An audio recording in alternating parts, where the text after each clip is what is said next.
राधा और कृष्ण।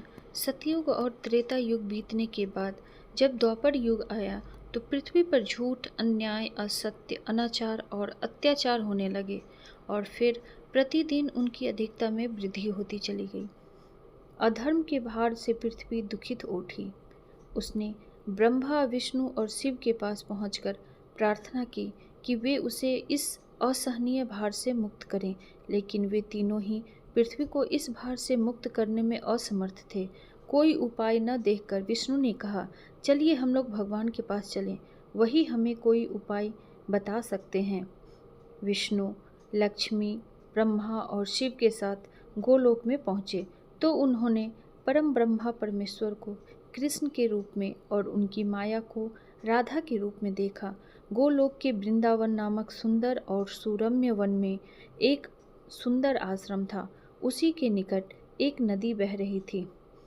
विष्णु ने परम ब्रह्मा परमेश्वर को पृथ्वी के दुख की गाथा सुनाई तो उन्होंने कहा, मैं पृथ्वी के दुख से परिचित हूँ।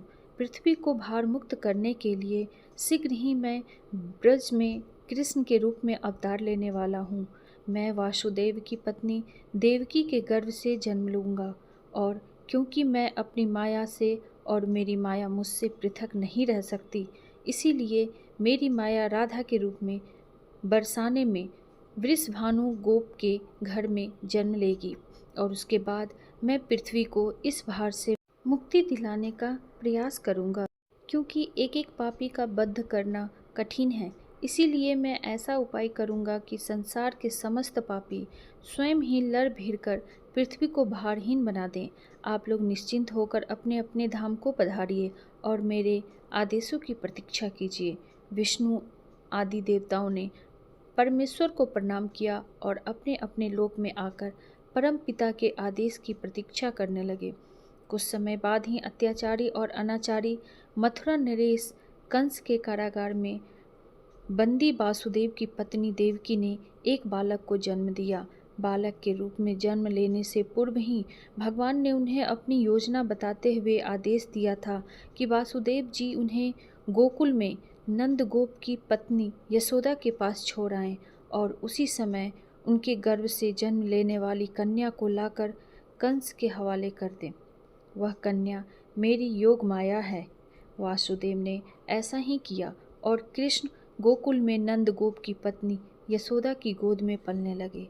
उसी समय उनकी माया ने भी राधा के रूप में बरसाने के वृषभानु गोप की पत्नी के गर्भ से जन्म लिया, जिसका नाम माता पिता ने बड़े चाव से राधा रख दिया।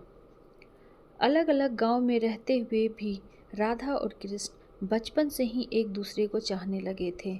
वन में गाय चराते हुए अक्सर राधा से कृष्ण की भेंट हो जाया करती थी। फिर जब ये दोनों बड़े हो गए तो जब भी रात की बेला में कृष्ण अपनी बांसुरी के स्वरों द्वारा अपनी प्रियतमा राधा को पुकारते, राधा अपनी सहेली गोप बालाओं के साथ कृष्ण के पास पहुंच जाती। राधा और कृष्ण का यह प्रेम दो किशोर लड़के लड़की का प्रेम था, जो थोड़े से दिनों में ही पूरे ब्रज में चर्चित हो गया। आपको हमारा ये वीडियो कैसा लगा हमें कमेंट बॉक्स में ज़रूर बताइए। वीडियो अच्छी लगी तो लाइक और शेयर कीजिए और चैनल को सब्सक्राइब कर दीजिए। Thank you.